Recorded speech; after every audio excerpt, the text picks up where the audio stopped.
Magandang umaga sa inyong lahat.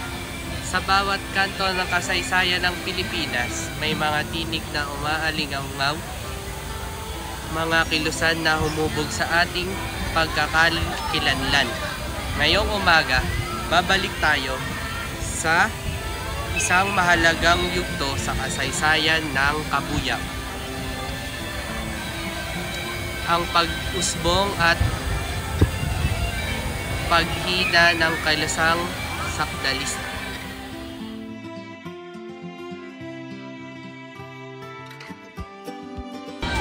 Noong dekada 30, bago pa man ang ikalawang digmaang pandaigdig, laganap ang kahirapan at kawalan ng katarungan sa ating bansa. Ramdam na ramdam ang pasanin ng mga magsasaka at manggagawa sa panahong ito. Isinilang ang isang radikal na kilusan na nangangakong magbigay ng solusyon sa kanilang mga problema. Ito ang sakdal.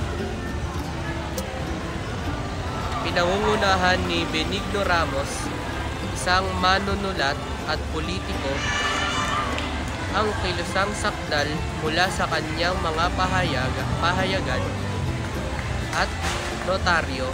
Pinahayag niya ang mga hinaing ng masa. Ang salitang sakdal mismo ay sumisimbolo sa paghahain ng reklamo at paghingi ng katarungan sa Kabuyao, Laguna. Mabilis na lumaganap ang kanilang ideolohiya. Bakit nga ba mabilis na niyakap ng mga taga-Kabuyao ang ideolohiya ng sakdal? Marahil nakita nila sa mga pangako ang pag-asa sa isang mas magandang kinabukayan.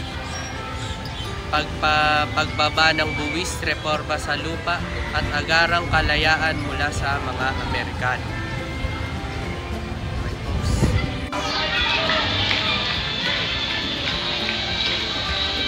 Ang pag-asa ay naging revolusyon Mayo 2, 1935, isang petsang nakaukit sa kasaysayan ng Kabuyao.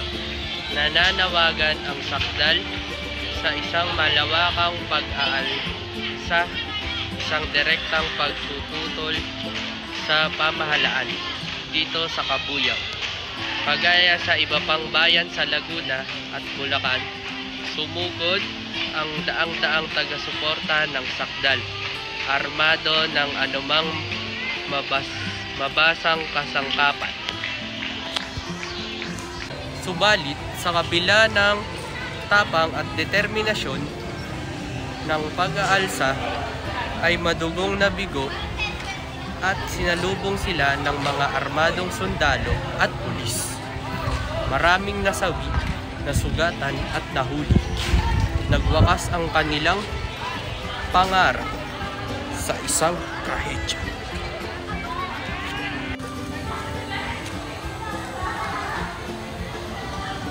Bagamat nabigo ang pag-aalsa ng sakdalista, hindi natin dapat kalimutan ang kanilang pinaglaban. Ang kanilang pagkilos ay nagsilbing paalala sa gobyerno na may malalim na ugat ang kawalang kasiyahan ng mga mamamayan.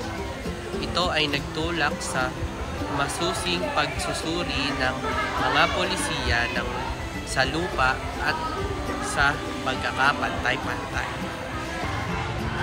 Ang kwento ng sakdalista sa Kabuyao ay higit sa isang trahedya.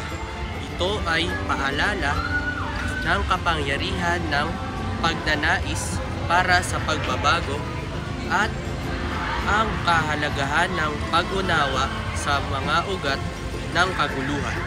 Naway ang kanilang kasaysayan ay magiging gabay sa ating upang pagpatuloy na bumuo ng isang lipunang makatarungan at pantay para sa lahat. Okay po. Siya po ay pumayag para interviewin natin. Okay. Gano'n po, pangalan po, edad, tapos Anong course? Ako po si Chini Ana Delmo, 23 years old.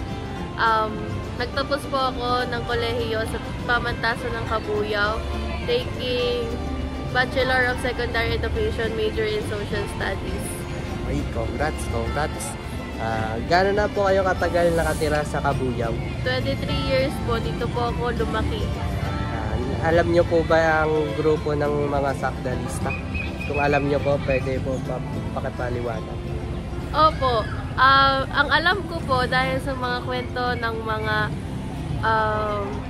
nakakatanda at dahil na rin nag-aral ako ng social studies o history, ay yung mga sakdalista ay pinaglaban nila yung pagkapantay-pantay na trato sa isa't isa noong panahon ng mga Amerikano at pinaglaban nila ang reforma sa lupa dahil ang uso na kabuhayan noong mga panahon na yon ay pagsasaka.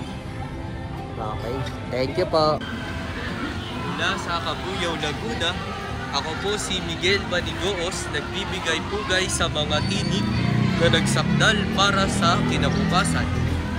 Maraming salamat sa panonood.